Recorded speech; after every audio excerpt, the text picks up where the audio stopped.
Recording by Dhanush Recording Institute. जवानी आई लूट ले तो कमलेश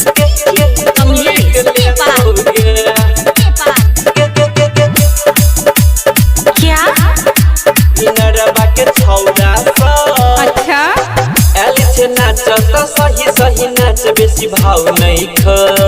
चढ़ल जवानी के टोपन छौड़ी बच्चा कोन ज चढ़ल जवानी के टोपन छौड़ी बच्चा एल छे नाच त सही नाच बेसी भाव नहीं ख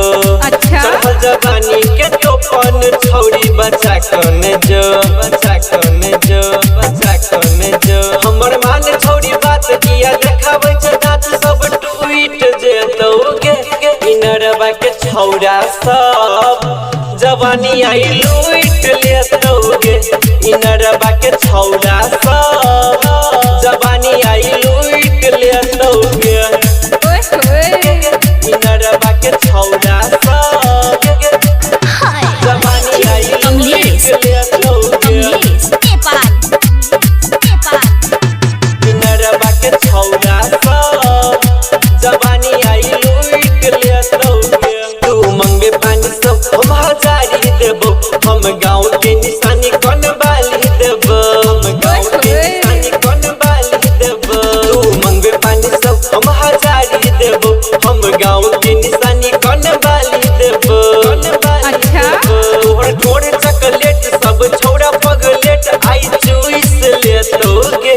इनरबा के छौड़ा सब जवानी आई लूट ले तोगे इनरबा के छौड़ा सब जवानी आई लूट ले तोगे लूट ले तोगे लूट ले तोगे इनरबा के छौड़ा सब जवानी आई लूट ले तोगे Recording by Dhanush Recording Institute. DJ खुशिया अजय तोरा कहै छौगे आई बचबे ने लालू सब जानै छौगे आई बचबे ने लालू सब जानै छौगे डीजे खुशिया अजय तोरा कहै छौगे आई बचबे ने लालू सब जानै छौगे जानै छौगे सुरेन मोनिस गणेश और मिलके राजेश सब घोट जेतौगे अच्छा। इनरबा के छौड़ा सब जवानी तोहर लूट ले तोगे इनरबा के छौड़ा सब जवानी आई लूट ले तोगे हमर मान छौड़ी बात किया देखाबै छ दांत सब ट्वीट जे तोगे